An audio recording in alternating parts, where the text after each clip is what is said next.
CBS, America's #1 independent television network, presents the following sports exclusive. Utah going for it on 4th down and 2. Wilson. And picked off again! Kevin Smith at the 40. Still running. Touchdown! Harris. He'd like to sting his former team. Dwayne Harris. Touchdown. Bortles on the run, needs the 26. He's got his receiver.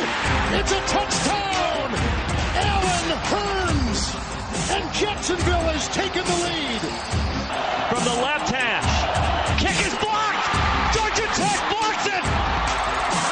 The Jackets pick it up back in the 25, and Austin is returning it down the left sideline. Past the 50, past the 30, inside the 20. You gotta be kidding me! And he scores!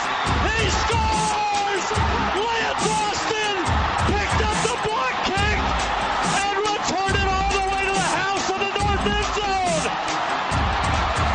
Welcome to Basically a Football Show. Basically a football show. Week 8 in college football, Week 7 in the National Football League, or what's supposedly the National Football League. What's left it's of not it? hard to differentiate from the USFL at this point. Yeah, I'm Zach. Along with me is Greg, and Greg, we're in the middle of football season. That's for damn sure. Yeah, there's that.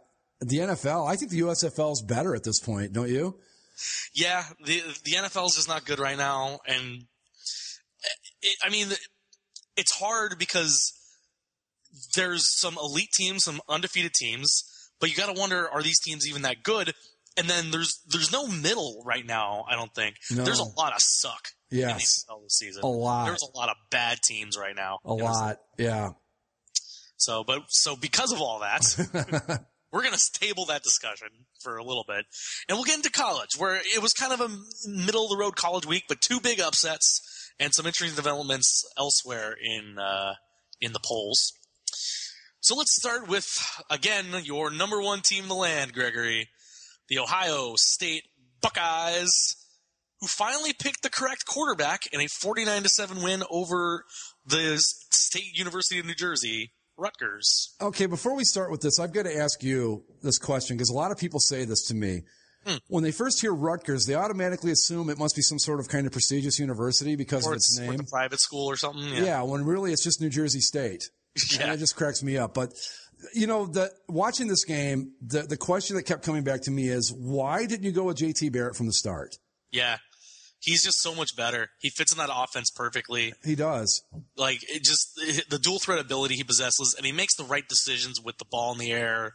And Cardell Jones is a fine quarterback. He might grow into one much better, and he had that great run last year. But right this second, JT Barrett is and was the best quarterback Ohio State has on their roster. Well, they finally started him for a game, and I was blown away when I heard the stat Saturday night that he had only thrown 7 passes all season. I thought he played more than that, but I guess not. Really? Yeah, 7 passes all season starting that game. But he was effective with all of his passes. Yeah, exactly. And, you saw it. I mean, I saw another stat about, like, the red zone statistics. Oh, yeah, he's off the charts with that. JT Barrett was, like, 10 for 16 in the red zone, and Cardell Jones was 3 for 16 or something like that. Yeah, I mean, it's clear. I think the choice, and what kind of boggles my mind, is that the talk around here before the season started was that Barrett had the job. Yeah. And then they came, and then the Cardell Jones experiment started. I mean, I guess Urban Meyer, maybe he thought, okay, we've got enough talent to beat these teams. We might not look as good doing it. I don't know. But to me, it just seemed like the choice was so clear. But they finally looked like the defending national champions. Now, granted, it was just against Rutgers, so you got to take that with a grain of salt. But at least they seem to be finally hitting on some of the cylinders. Not quite all of them yet, but they're doing a lot better than they were up to this point. Yeah. So I think that's the right decision. And Ohio State, they ran over Rutgers like they rightfully should, and they move on. They stay undefeated, 8-0. Who do they have next week? They have a bye next week, so right. Enjoy your week away from the Buckeyes. I think it's a bye next week, followed by Michigan State, I want to say. Yeah, I believe that's correct. 39 first-place votes, as the other big vote getter fell, and we'll get to them in 2 spots. Number 2 was and is the Baylor Bears. They dispatched Iowa State 45-27, but the big story for Baylor coming out of this is their starting quarterback, Seth Russell, broken neck. Yes. Out for the rest of the season. Now, the backup who's coming in, he's a true freshman, but he's played in every single game Baylor's played this season because Baylor's gotten out to these huge leads and they take out Seth Russell, towards the end of the game. So it's garbage time, but he has played, and Baylor gets a bye week before they play Kansas State, I believe. So I think it's obviously a huge blow to Baylor to have their starting quarterback, especially the way he's played all year, to go out for the rest of the year. But if you're going to have an injury, now would be the time to have it if you're Baylor, I guess. Right. He's, like you said, he's played, the backup has played all season. Now you've got to kind of take a look at that and go, okay, how many times was it against the other team's first team defense, all that stuff, et cetera, et cetera. But at least he's not coming in cold. He's got some experience under his belt, but this puts Baylor kind of in the same spot Ohio State was in last year, although granted, it's earlier in the season, and this is when you want it to happen, if it's going to happen. I'm going to be curious to see how they go forward. I think they'll still score a lot of points, but you just never know because that offense being what it is, I mean, it's going to be interesting. Well, this is Baylor's schedule. So they have a bye week, and then they play Kansas State, who's been up and down, but they haven't won a Big Ten game yet, 0-4 in conference. But then after that, they host Oklahoma and go to Oklahoma State and TCU in 3 consecutive weeks, and then finish up at Texas, or hosting Texas. So this is the meat of Baylor's schedule. Yeah. Baylor hasn't played anybody. Just to make that clear, they haven't played anybody of any real significance, and they've blown everybody out as they should. They should blow out Kansas State, if this quarterback is up to snuff. But then you have 3 tough tests in a row, and it's going to be. This is where Baylor's mettle will be tested, and are they really the number 2 team in the country? Seth Russell or not, they were going to be tested in these 3 games, and so they're going to have to get through these next 2 weeks and then buckle down for a hard 3-week stretch. I think this is where their defense that we've talked about before is going to come into play a little bit more. It has to. Because I don't know that a true freshman quarterback, granted he's got playing time and stuff, but can he go out and hang 50, 60 points a week up? I don't know. And that might be where the defense comes into play here because everybody in the Big 12 can score, it seems like. Right. So now, all of a sudden, you've got to depend on a defense that you really just honestly didn't need up to this point. We'll see how it plays out. But Baylor, they could either be okay or they could be in a whole lot of trouble right now. We'll know more in a couple of weeks, but it really throws a wrench into the way things are playing out as the season progressed here. Indeed. We'll move on to who was the number 3 team in the country. And yes, I said was. Our favorite in the Pac-12. One of our favorites in the nation with the way they played so far. The Utah Utes go into USC, into the Coliseum, where USC was a favorite before the game started. Unranked USC was favored over Utah when this game started. Yeah. And that was strange. And as some people have said, maybe it pointed to something that other people knew, something that nobody else saw. And Travis Wilson went in, threw 3 or 4 interceptions, and USC's defense stepped up 21 points in the second quarter, and they cruised through the second half to a 42-24 victory over Utah, the Utes' first loss of the season and in Pac-12 play. Remember last week when we were talking about the Utes and I said that I couldn't tell you what it was, but I thought they were lacking a certain something?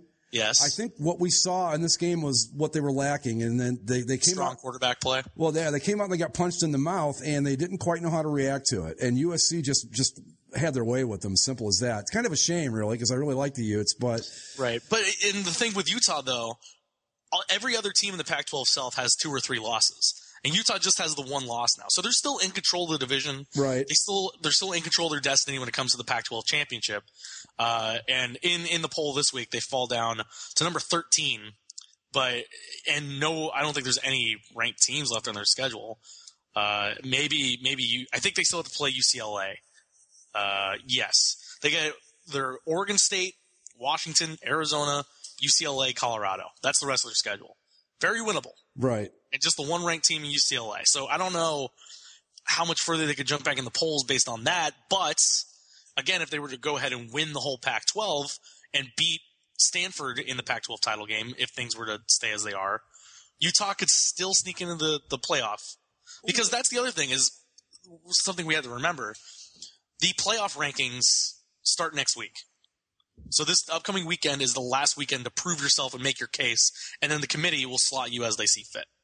Well, something else, too, and I think this is going to work either to Utah's favor or to their detriment, is how USC plays out the rest of this year.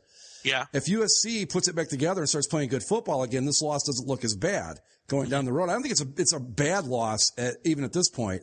Right. But if USC can really put it together and go on a nice run to finish the season, then you look at Utah with that one loss and you go, yeah, but it was to a really good USC team. And if they can win the Pac-12 title, I think that the way the Pac-12's been this year, I just can't imagine picking a team. I just can't imagine how you could leave them out. Now, we'll know more as the season goes on here, but right now I look at it and I go, I just don't know that I could pick, say, even the ACC team with Clemson being undefeated. I don't know if I could pick them over a Pac-12 team with even one or two losses at this point. Yeah, because the Pac-12 is beating each other up, but you can see the quality of football every week. Right. And you look at USC, unranked, and they beat Utah. 3 losses. There's only one bad loss. That loss to Washington on the Thursday night where they just looked garbage, and that was the beginning of the end for Sarkisian. But they lose to Stanford at home, and Stanford's pretty damn good. And they lost to Notre Dame on the road in a 10-point loss, and Notre Dame's still highly ranked as far as I can see. Yeah. And people, I think highly of this Notre Dame team this year. So it's not like they had the one bad loss, but they're still a good team. Yeah, and they have the interim coach in there now, so there's all that behind the scenes stuff that kind of plays on the psyche of a football team throughout a year. So it'll be interesting to see how USC finishes up the rest of the way, because they still have some interesting games on their schedule if I pull it up. Well, the thing with USC too is that, and with Utah, is that if USC finishes 8-4 and Utah goes 11-1 and wins the Pac-12 championship, losing to an 8-4 team, that's not like going out and losing to Rutgers or someone. I mean, you've got to take that into consideration. I'm really hoping that this year the committee does even more of what they did last year, where they looked at the full body of work and said, you know what, sorry TCU, sorry Baylor, but Ohio State has finished their resume better than you guys did, type of thing. And I hope that comes into play this year, because I hope that the records don't play as big a role, and that you look at the full resume of a team and go, okay, like Utah, yeah, they lost one game, but it was to a really good USC team, and that I'm hoping that's what happens this year. Yeah, and the USC goes to Cal next week, and then they finish off the season hosting UCLA. The rest are Arizona, Colorado, Oregon. Oregon, kind of a toss-up, but Oregon, not the Oregon of old this year. Right. So anyway, move on in the polls. We'll move down to TCU was number 4 last week, I believe. Right? Yeah, they were. Yeah, they dropped a spot this week. They dropped a spot, didn't play. They dropped a spot from 4 to 5, still 3 first-place votes.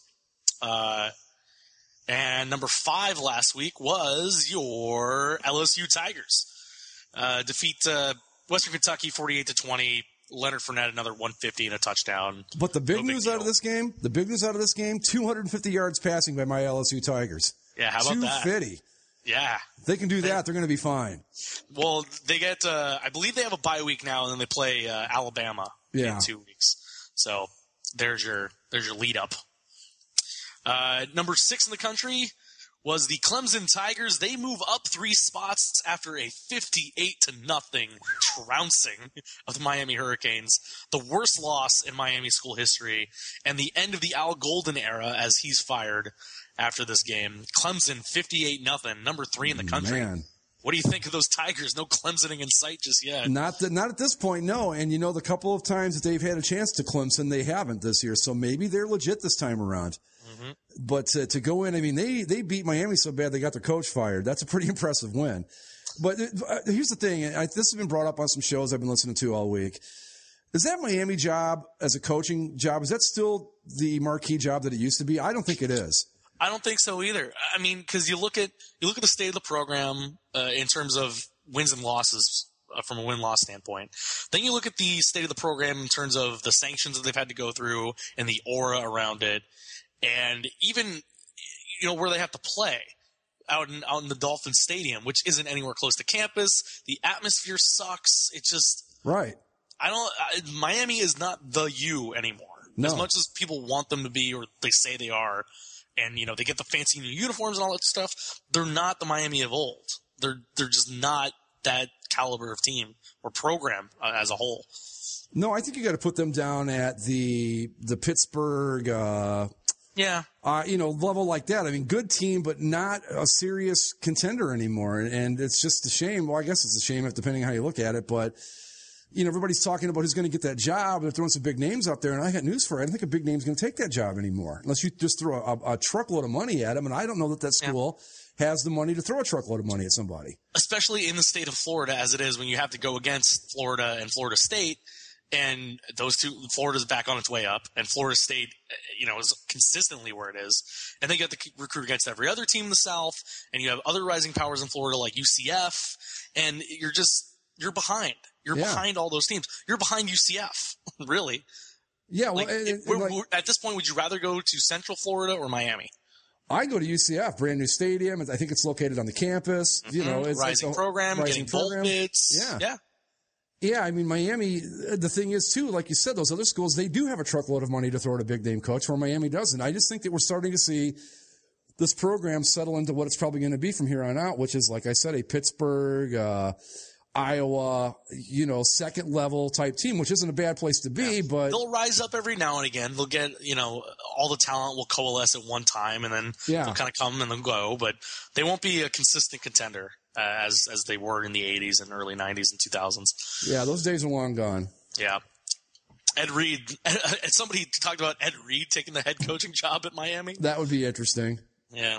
I don't know what his qualifications are other than he, probably a Hall of Fame NFL career. Other than he played there, yeah. Yeah, and he's an alum. But short of that, I really don't know what makes him think he's qualified for the job. Yeah.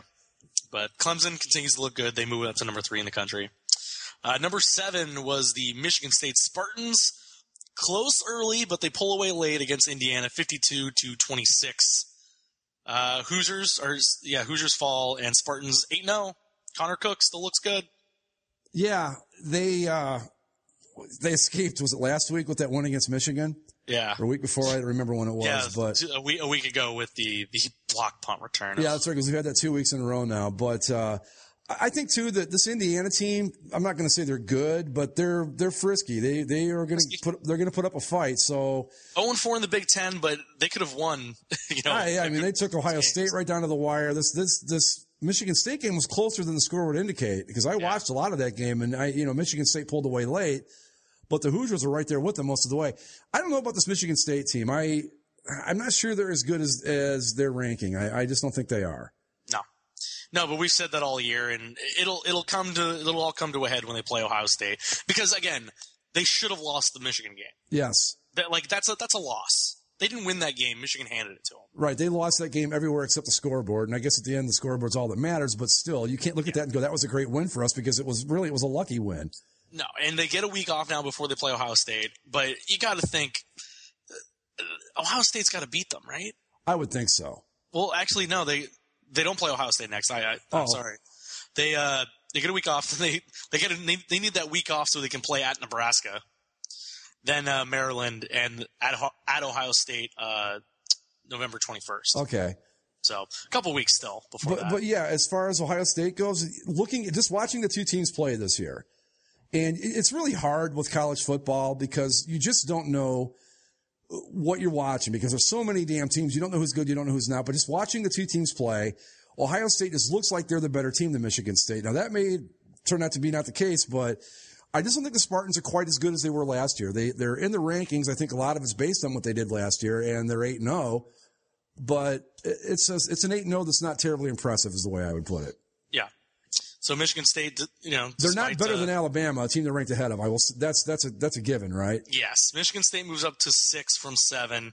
Alabama was 8. They move up to 7, just behind Michigan State again, after their own kind of flimsy win there against Tennessee, 19-14. You said that Tennessee had an upset potential last week, and with Peyton Manning looking on, they just couldn't get over the hump there late. Derrick Henry, 143 yards, two touchdowns. A couple costly turnovers for the Vols kind of sunk them in this one, but Alabama gets out of it. They struggled, but they won the game. And I think Tennessee's a pretty good football team. I think they're good enough to give you a game. And I'm not going to get too concerned about Alabama with this one. It's just one of those things. And, Tennessee's not terrible. So I still think the Tide, we've been saying it all year. I'm going to say it again. When it comes down to playoff time, they're going to be right in the thick of it. Yep. Well, they get a week off now, and as does LSU before their matchup in 2 weeks against each other. Where is that game played? I think it's in Tuscaloosa. Really, they're one last hurdle before making the playoff or being seriously considered for the playoff is going to be the LSU game. If they lose that gives them 2 losses. LSU is going to have, probably goes undefeated. That's going to be tough for Alabama to overcome. But short of that, they're going to be right in the thick of it. Yeah, at that point, LSU's number 2 in the country, probably. Yeah, maybe even number 1. Seriously, you could make the argument. You could, but I don't think they're going to vault over Ohio State at this point. But I guess it depends on what the committee wants to do with it. Yeah, you're talking in the AP poll, they wouldn't jump them. No, but in the playoff, they certainly could. Right. So I think that's going to be the most interesting thing because that will be the second week of the poll. Would a win over Alabama jump LSU over Ohio State in the committee's eyes? I think it would. I would put them ahead of Ohio State. Based on how they did things last year, I would say yeah. Yeah. Yeah. I mean, this isn't, something, because there's already Buckeye fatigue setting in, and I get it. But you got to remember, these rankings are kind of meaningless. You got to worry about where the playoff rankings are going to be. And I don't think Ohio State, they might go into it the first week as number 1, but if things go the way they're going, if LSU knocks off Alabama, I think Ohio State falls down to 2 or 3 in those rankings. it's just not the same as it used to be. So, yeah. No, Ohio State's not guaranteed anything at this point. No. But Alabama, they get the week off, then they play LSU, then they're at Mississippi State, and then finish up with Charleston Southern and Auburn in the Iron Bowl. They probably don't need that scrimmage against Charleston Southern this year before they play Auburn. I don't think I've ever missed on a team as badly ever as I did with Auburn this year. No. Man, they're just horrible. LSU, on the other hand, they're at Alabama in 2 weeks. Then their schedule's not easy, LSU's the rest of the way. At Alabama, host Arkansas, who's been feisty. Yep. They're at Mississippi, Ole Miss, who again has been up and down, but they've beaten some good teams. We'll talk about one they beat earlier, and they finish off with Texas A&M, who again is not a bad football team. So, of the 2 schedules, LSU has the gauntlet still to go through. But here's the thing, though, real quick, and then we'll move on. If LSU runs the table, you've got to put them number 1 at that point. Yeah. If they can run through the rest of the schedule and be undefeated. They're the number 1 team in the country, and they're the favorite to win the playoff. Sure. They almost have to be because if they can run the table on the rest of that schedule, I don't see how Ohio State can stay ahead of them. Yeah, no, even with potentially beating Michigan State and then an undefeated Iowa in the Big Ten title game. I hope Iowa goes undefeated. I really do. Iowa's number 10 in the country right now. I know. We only missed on them by a year, so that's not bad. Nonsense. God. Anyway, so we'll move on. Number 9 in the country last week, and undefeated no more. And we've been waiting for this one for a long time, haven't we, Greg? Yes. The Florida State Seminoles go down to the Georgia Tech Ramblin' Wreck. Yellow Jackets block a field goal as time expires. They run it back 72 yards, I believe it was, for the touchdown, and they knock off the Seminoles finally. The national nightmare is over, and the undefeated no longer Seminoles fall 8 spots in the poll to number 17. The thing that I think cracked me up the most about this, short of the fact that Florida State lost in such a ridiculously cool fashion, yes, the Georgia Tech coach telling everybody to stay away from the ball. Why would you tell them that? Fortunately, I remember the kid's name, number 17, thought, no, I'm picking it up and I'm going, and he took it and ran for the touchdown. But everybody's telling him, no, leave it alone, leave it alone. Why would you do that? I don't know, because coaches are dumb. I guess so. I've established in my time talking to high school coaches and watching enough college football, coaches are dumb. Yeah. Coaches are the dumbest people. They're smart at their jobs, but dumb generally. Yeah, I mean, they show ask up. These coaches, hey, what's your record, coach? They know. Have no idea. They never know. No idea. And it's how you only play 7 games. How do you not know which ones you won and lost? I you know what? I've in all the high school football I've covered, I've asked the coach what their record is numerous times. They never as once any of them ever said it's 5-2 or whatever. They don't know. Yeah. I don't know if it's just a thing they do or what, but come on. Yeah. I used to be able to tell you what my batting average is going to be as I was running down to first base on a single. And you're telling me you don't know what your record is as the head coach of a football team? Sorry. Sure.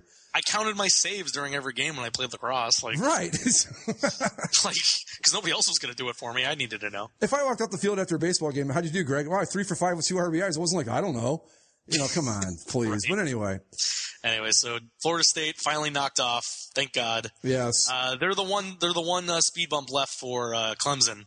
But I think Florida State, they're not anywhere close to where they were even last year. No. When they were, tenuous as far as the record goes. Well, that's what I mean. A lot of people are criticizing Ohio State, saying they're staying at number 1 because they won last year. I mean, but come on. I buy a little bit of that. Did the same thing with Florida State. Well, yeah, Florida State's ridden that national championship a couple years ago. They've ridden that thing for 2 years now. Yeah. Come on, please. Yeah. So, all right. Anyway. Number 10 in the country last week, and thankfully jumping up 2 spots right where they should have been for a long time.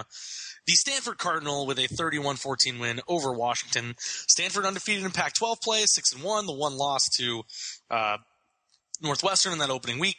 Christian McCaffrey, another nice game, 190 yards of TD, 112 yards receiving, and good job for the Stanford, the tree moving up the standings. Yeah, it's the good football team. They're going to be in the thick of it too. I mean, I love Utah. They're number 8 in the AP poll. They're not going to be number 8 in the playoff poll. No, I wouldn't be a bit surprised they're to see them. They're a top 5 team in that playoff poll. Absolutely, and this is a good team. And much as I like the Utes, I think that if you're looking at the Pac-12 right now, Stanford is by far and away the best team. Yes, it definitely. Let's see. Notre Dame took the week off. They move up 2 spots to number 9. They had to have that bye week before they play at number 21 Temple. That's right. Saturday. You can't go to sleep on the Owls, man. Come on now. They're 21 in the country. They're undefeated. They're hosting College Game Day this week. Notre Dame Temple is the ABC primetime game this week. Oh, yeah, that's great for Temple. I love it, but I think they're going to fall back down to earth hard here this week. Oh, but Temple, they had a good 24-14 win over East Carolina last week. I know East Carolina's not a bad football team. That's not a terrible win or anything. 10-point win for the Owls. I just think that 7-0 for the first time in school history. What do you want?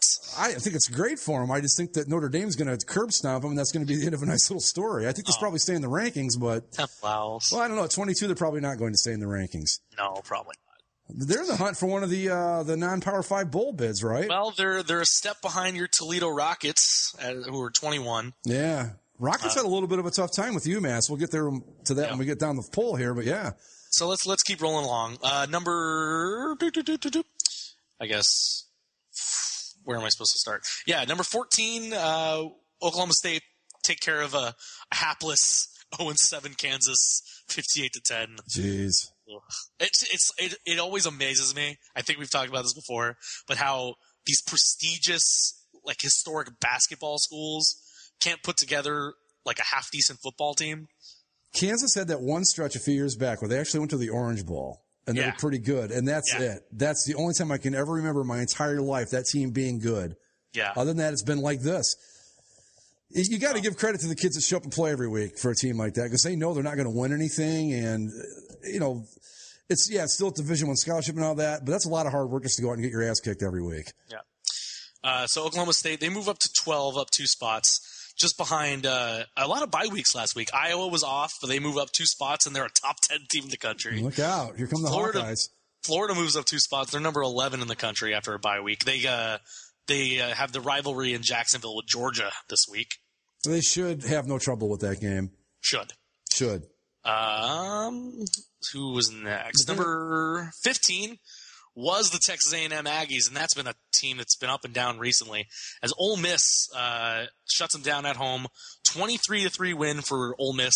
That land shark defense, quote unquote, finally showed up for Ole Miss and shutting down the Ags. Yeah, a little bit of surprise there. I thought the Aggies would put up a bigger fight than that, but that Ole Miss defense is pretty good. Mm-hmm. So Ole Miss moves up 5 spots, number 19. A&M drops from the rankings. Interesting. Utah fell down to 13. Oklahoma, they get a 63-27 win over Texas Tech. They move up to 14. Michigan didn't move. They're number 15 in the country. But the team that's really throwing a wrench into your Toledo New Year's Day plans, Greg. Yeah. The Memphis Tigers. Yeah, what the hell's going on with this? 7-0. They get a 66-42 win over the Tulsa Hurricanes. Or is it the Golden Hurricanes? The Golden Hurricane. Ugh. A golden hurricane in the middle of Oklahoma. Explain that to me. Yeah, I don't know. So Memphis 7-0. They have a win over Ole Miss, who's a ranked SEC team. Yeah, and that's jumped them up pretty high in the polls. Over originally it was just Toledo as the threat here in the group of 5, but Memphis, they're 7-0. Well, yeah, and you've got right behind them, you've got the Houston Cougars in there too. Florida State, who fell down to 17, and right behind them, Houston's number 18, also 7-0, with a 59-10 win over UCF.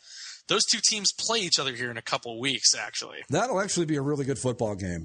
November 14th, Houston hosts Memphis. That will be a good game. That's one that if you can find it out there somewhere, you should watch it. It's going to be a fun game to watch. Yeah. And I just got to say, too, I love Houston's uniforms. When they're not doing the mono red, they look fantastic. Indeed, they do. All right. But let's skip down, as I mentioned, Oklahoma won.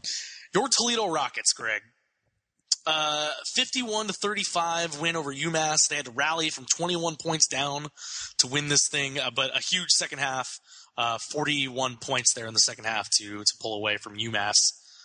What's going on with your Rockets? I don't know. You can't let UMass come out and do what they did, but they put it back together was and won. 21, and they jumped a couple spots over Toledo, and Toledo actually fell a spot despite winning. Well, because they let that happen with UMass, and I think that it exposed them. I mean, as much as a MAC team can be exposed, I suppose, but the Rockets will be fine. I really, as cool as it would be to see them make a New Year's Day Bowl, I really kind of hope they don't, because I don't want to see them get just obliterated by somebody. You don't want to see them get Northern Illinois. Yeah, or obliterated, I should say. Yeah, I don't want to see that happen. So let's just stick to where we're comfortable, the Detroit Bowl and that one in Birmingham, and let's leave the rest alone.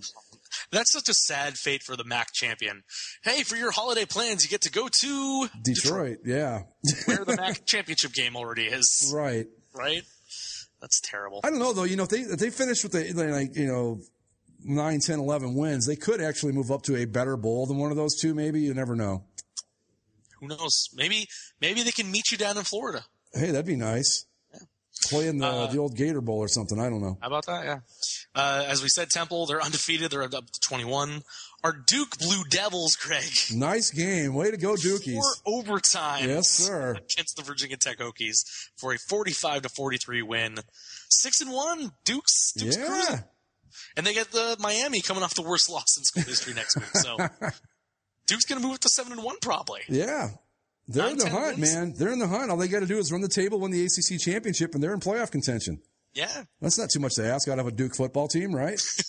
Of course not. But going to give Duke some trouble there is number 23 Pitt, who had a 23-20 win over Syracuse. They move up 2 spots.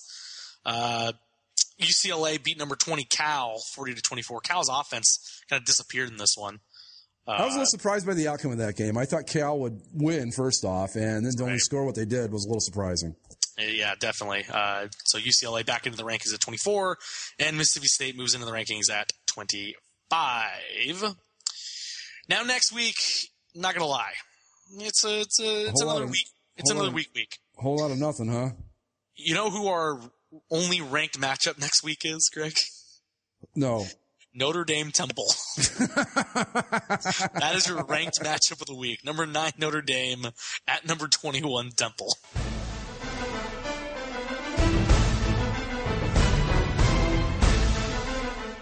We move over to the National Football Association League Conference. Greg, hot take.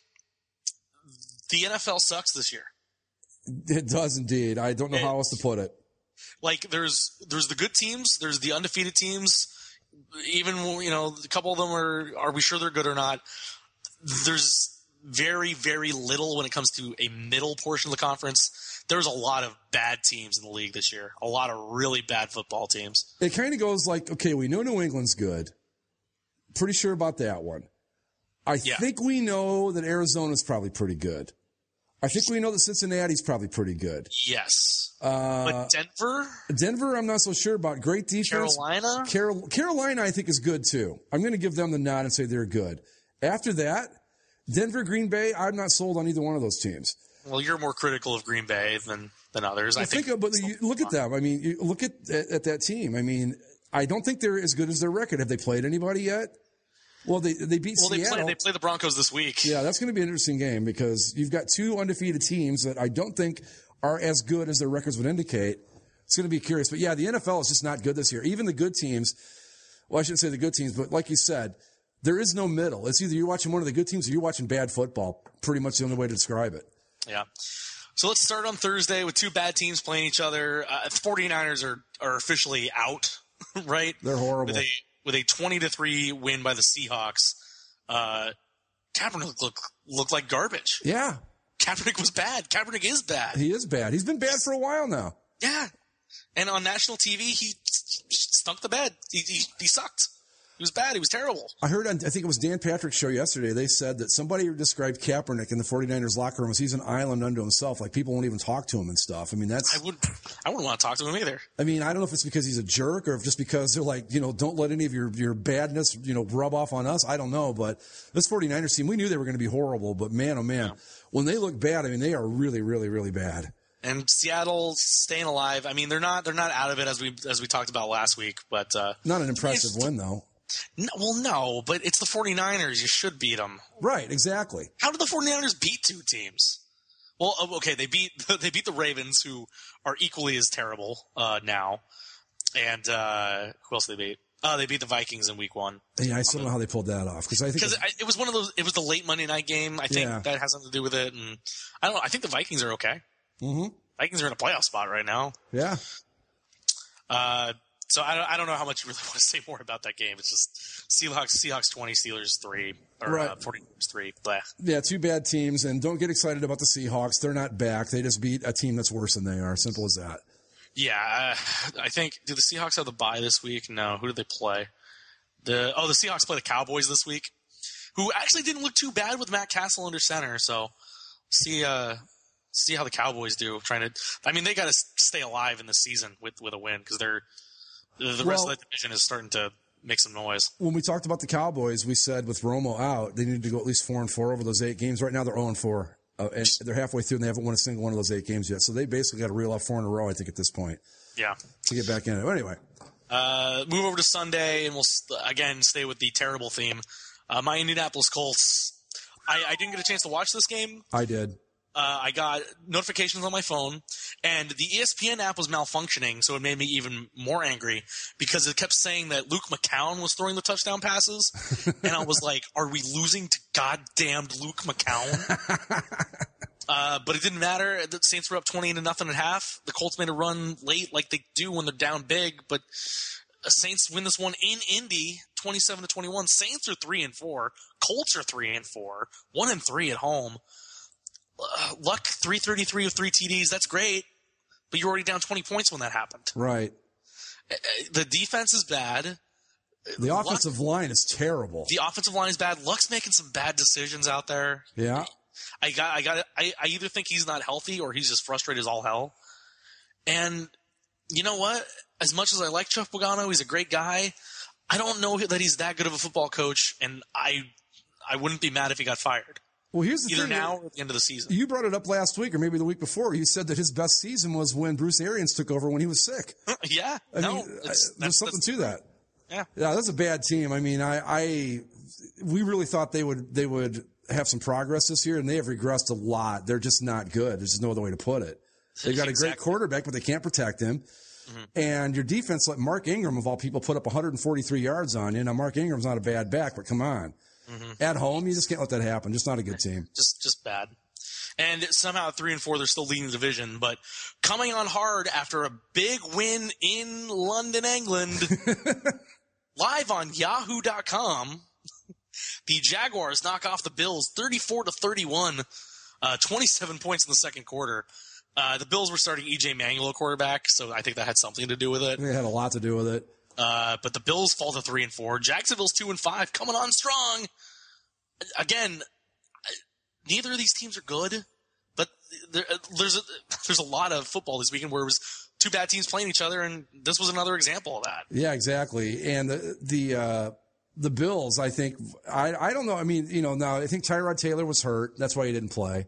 Mm-hmm. It wasn't just a decision like, let's go with E.J. Manuel. It was E.J. Manuel was hurt. That's why Tyrod Taylor had the job. Now Manuel's healthy, and I don't know.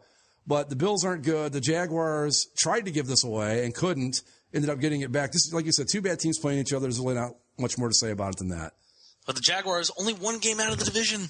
The AFC South. 2-5. That's our NFC South this year is the AFC South. It's going to be a sub 500 team is going to win that division this year. It's not great. Next up, again, I don't know what to do with any of these stupid games, but the Buccaneers were up 24-0 on the Redskins. Washington able to score late in the second quarter to make it 24-7 at half. The Redskins stormed back in the second half with 24 unanswered points. or 24 points, not unanswered. They win this by a point, 31-30, the biggest comeback in Washington football history. And Kirk Cousins fired up after the game as he was walking by the media, yelling at them, "You like that? You like that?" Hey, you don't want to get Kirk Cousins fired up, man. Come on. Oh, I mean, yeah, unassuming white guy. Don't get him all wild up. So Washington, they're 3-4, and doesn't that mean that they're leading the division? Oh no, they're a game out of the division lead right now behind the Giants. All I want to ask you about this game: what do you think of Washington's uniforms? I mean, I actually like the throwbacks. The problem is with the stupid helmet rules. Right. It doesn't look great. I liked what they did when they were able to get like the leather texture on those helmets. That was better. But I think what they wore this weekend, it looked like they were wearing 3 different uniforms. Yeah. And I just couldn't get behind that. But yeah, this is, again, another bad game between 2 bad teams. I don't know how else you put it. But Washington, by virtue of the fact they play in the NFC East, is still in it somehow.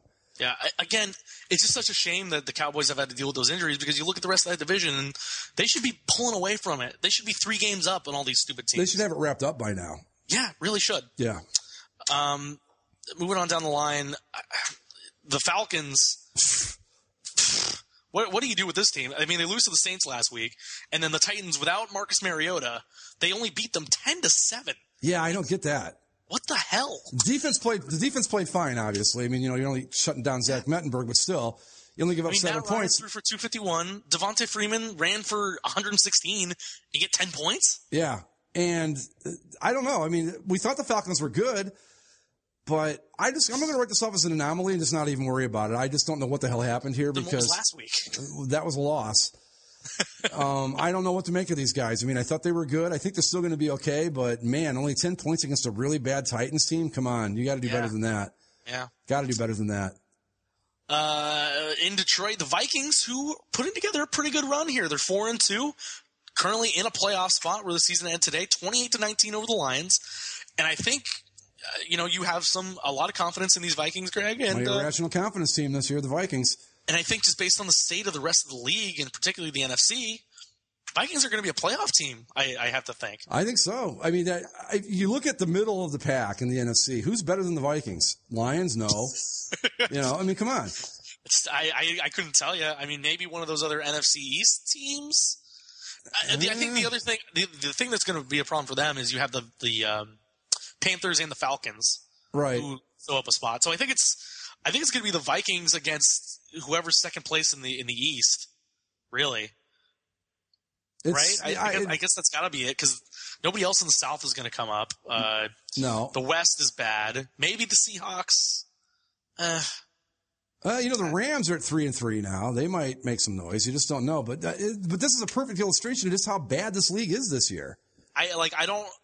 Usually at this point in the season, you're able to at least handicap things and say, yeah, this team's going to go further. Or they're going to be fighting for a playoff race. I don't know. No. I just don't. And then to further that point, let's move on to the next game on the list here. Chiefs Steelers. Andrew Jones makes an amazing win over the freaking Cardinals last week. And then the Steelers come back and can't beat the damn Chiefs. Yep. 23-13. The Chiefs are 2-5. Ah. The hell? And they're not good. And their best player is out for the season. Yeah. Again, this league is just nuts this year. And it's not nuts in a good way. It's just nuts. It's just bad football. Lots and lots of bad football. Really bad. And, supposedly the Steelers, their biggest game of the year is next week. They host the Bengals. There's rumors that Ben Roethlisberger might be good enough to play this week. And if he's not, the Bengals are really going to run away with this thing. But if the Steelers want to make any sort of run at the title or the division title, they got to make something of next week. Well, and not only that, but they hurt themselves bad by losing this game because they had to, record-wise now, this puts them, now they're 3 back of the Bengals as opposed to coming in to next week against the Bengals, only 2 back and getting to play them twice. So just a game they needed to win against a team they should have beaten and they couldn't get it done. Now, I know that they've got Landry Jones and all that, but come on. This Chiefs team's not good. No. And the Steelers didn't look any better, obviously losing. Right. Loser goes back to Cleveland match, and the Browns, you get to keep them, Greg. Oh, boy. Everybody around here is thrilled with that. As the Rams win 24-6. Rams, like you said, 3-3. Todd Gurley looks great. Yeah. This Rams team, they can play defense. They can run the ball. They could be dangerous down the rest of the stretch here in the season. They've just had a couple games that I thought they should have won that they lost. Like, this is one that they won. They should have won, and they did, and that's what they need to do. Like, they probably should have beaten Washington. Yeah. Who else did they have a tight one against? They should have beaten the Steelers, only 12-6. Right. Then they lost by 14 at Green Bay. But yeah, this I think the Rams might be our good bad team this year. Yeah. And the Browns are just horrible. Just horrible. I don't know what to say about them. They're just a bad football team. And, you know, they were talking about it on the local media here. Is it time just to sit down, Josh McCown, and go, here you go, Johnny Manziel? Because what do you get to prove at this point? You're not going to the playoffs. Josh McCown's not going to be your quarterback of the future. No. So you're not going to build around Josh McCown. We said it last year. Say it again this year. Are you going to give this guy a shot to see what he can do, or are you going to keep going out there and trying to win games for no reason? Yeah, I don't think you're going to build around Johnny Manziel either. No, but at least you can find out what you have. Yeah, like see if he really is a changed man and if he can lead this team or just something. Right. You're 2-5. You're not even like accidentally winning games like they did last year. No, where they were they were like 3-2 at one point. No, right? they were 7. I think I want to say they were 7-3 last year at one point. 7-8, something like that. Yeah, anyway. they ended up finishing 7-9. But yeah, they're just they need to just I don't know what they need to do, but something besides this. That much I do know. Next, two teams that are going in completely different directions, and I didn't see this coming from Miami after they fired their coach, but 41 points in the first half for Miami, and they cruised to a 44-26 win over the Texans. Texans lose Arian Foster again to injury, and they cut Ryan Mallett. Did they cut him? Yeah, so Ryan Mallett supposedly was in traffic and missed the team charter on Saturday for the game. Mm-hmm. And supposedly at that point, Bill O'Brien, the coach, wanted to cut him, but the GM said, no, we need him for the game. You can't cut him yet. And so then they cut him, I think either yesterday or today. And Ryan Mallett, despite being in the quarterback battle to begin this year, it's now Brian Hoyer's sinking ship to pilot. Yeah, well, they should have cut him. I mean, because I think earlier this year, he said he missed a meeting because his alarm didn't go off. Yeah, and he's had like just bad kind of bad body language on the sidelines. Like he really looks like he doesn't want to be there at all. Right. So if he doesn't want to be there, let him go. Fine, go home. Yeah. It's not like Houston's going anywhere fast, so they don't need him to stick around. Yeah, the Dolphins. We talked about this when they fired Philbin. Will this be? I mean, I don't know. Now, granted, they haven't played anybody good yet, but they all of a sudden look like they've got some life at least. So I'm going to be curious to see how these guys go the rest of the way because they might all of a sudden climb right back into things. You just never know. They've got New England, I think, next on Thursday night, right?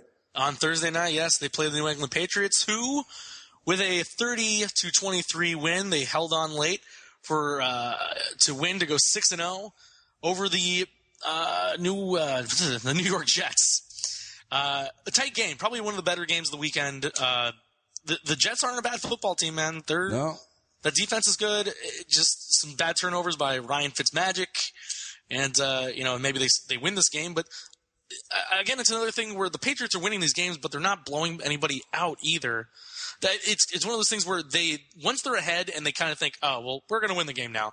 They kind of throw it into first gear and cruise along to the end of the game. Yeah. Well, first off, Brandon Marshall dropped a sheer touchdown pass late in this game that could have been all the difference. Yes. And that hurt them. But the Jets, hey, they made a game of it. And I think that's good. That shows you that they're not the mirage a lot of people thought they might have been when they were 4-1. So they're only 4-2 at this point. They're still in it. And it gives people hope that the Patriots aren't just that far ahead of everybody else, that they're unbeatable at this point. So I think that's something you can take away from it.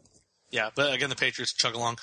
This Thursday game against the Dolphins could be dangerous because, as we've seen, Thursday games are weird sometimes, and the Dolphins playing well. They're playing loose. They're playing hard. They look like they want to be there now since Philbin's been fired. Yeah. Out here on the West Coast, the Raiders, that AC/DC connection, as Amari Cooper and Derek Carr. Amari Cooper, 5 receptions for 133 yards. That's a pretty nice average. And the Raiders go up big. Chargers try to make a furious fourth quarter comeback. 23 points in the fourth, but can't catch up to the Raiders. 37-29. Oakland knocks off the Chargers in front of a home crowd for the Raiders down in San Diego. I think the Chargers fans have checked out.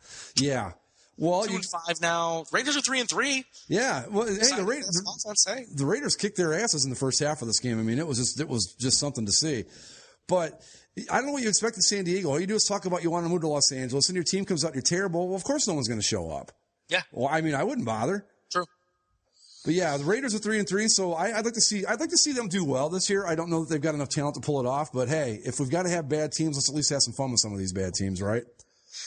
The thing that's kind of sad for the Chargers, Phillip Rivers is actually having a pretty darn good year at quarterback. He's having a really good year. Yeah, I think he's like the third or fourth highest passing total in the league right now. He's having a really good year, but the rest of the team's kind of garbage. And the whole thing feels just kind of listless. Like the Chargers are a bad team with a really good quarterback. Yeah. Which makes no sense. You would think his quarterback success will lead them to something, but I don't know. They're just not good. No. We never know where to put our finger on the Chargers. I think we could say that they're pretty bad this time. No, yeah, but they're going to beat someone as the season goes on here. They should have never beaten. They'll probably beat Denver. They'll beat Denver at some point, and we'll be like, oh, yeah, okay. The final late afternoon game, the Giants knock off the Matt Castle-led Cowboys 27-20. Giants are 4-3. They're on top of the division right now, and the Cowboys, as you said, 0-4 without Tony Romo and Des Bryant. Yep. Or without Des Bryant, they won one of the games, but 0-4 without Romo. It's the quarterback's important. Very. Could you imagine if the Cowboys had Phillip Rivers at this point? Right? They'd probably be 6-0. Even if they had Tony Romo, they'd probably be 6-0. Yep. But they're in trouble. I mean, they who do they have next? I think they've got another tough matchup coming up. Cowboys. They host the Seahawks. Okay, the Seahawks are good enough to beat them, and I mean, all of a sudden they can be looking at 2-5, and I think that I just don't know that they can keep. Everybody keeps saying this thing on until Romo gets back, but if you've lost like 7 out of 8 games at that point, I don't care who comes back, you're probably done. Well, because Romo was injured against the Eagles, and he's out for 8 weeks. Yeah. So we're through the first 4. The next 4. Seahawks, Eagles, Buccaneers, Dolphins. Okay, well, you've got the Seahawks can beat them. The Eagles are good enough to beat them. Buccaneers aren't going to be a problem. Dolphins can beat them. And then the Dolphins, depending if this little run they've had here sticks, they're going to be tough too. And then if that 8 weeks is exact and Romo comes back, he'll come back against Carolina, who's not exactly a pansy defense. No. So the Cowboys are in a lot of trouble right now. I mean, I know everybody wants to say, well, it's a bad division and all that, but they've got a long road ahead of them yet, and they've got to pick up a win in one of these Romo-less games, or they're just going to have to forget it, I think. Yeah. On Sunday night, the Panthers looked pretty darn good at dispatching the Eagles, and Sam Bradford still looks terrible for the Eagles. It's funny, somebody, the Eagles fans on our board were saying that it always, when Sam Bradford's back there, he looks like some kid dressed up for Sam Bradford for Halloween. Like the jersey doesn't fit him right. It looks really weird with him back there. His helmet doesn't fit him right either. He just looks strange. Yeah, it looks strange and not very good. The Eagles fall to 3-4. Only a game out of first place though in the division. Yeah, but the Panthers 6-0. Good for them. Panthers they're good. Well, they're not exciting, but they're good. Yeah. They have just enough offense. They run the ball pretty well. The defense is very solid, and they're 6-0. And then on Monday night, the Cardinals survived a little scare there from the Ravens late for a 26-18 win. Cardinals still look pretty good for the majority of this game, and the Ravens, they got some deep passes downfield, but not really too much of a threat, I didn't really think. Do you know that I heard this today on Dan Patrick, that in all of the Ravens' losses, they've had a chance to tie it or take the lead late in the game, and they're still 1-6 now? Yeah. So, I mean, here's the thing. Are they just a good, bad team, or are they just, just unlucky or what? I don't know, but I think they're a bad team still. I think they are too. I don't think it's one of those things where it's just a bunch of bad breaks, because if they were at all good, they wouldn't constantly be in that position. Yeah. To have to come back and win it. So, yeah, but the Cardinals got the job done, a win against a team they should have beaten. The Ravens are officially finished, and that's that. Any last words before we send the fine people off on their way? Go Rockets, I guess. Go Pack, beat the Broncos. Yeah, go Sun Devils beat Washington, I think. And Colts, I don't know. Just don't – maybe win, maybe lose. I could really give a damn. You're still going to be in first place. You're going to win the division with 5 wins. I don't care. For Greg, I'm Zach. This is basically a football show. Follow us on all of our platforms and iTunes, Stitcher, Twitter, Facebook, etc., etc. Talk to you next week.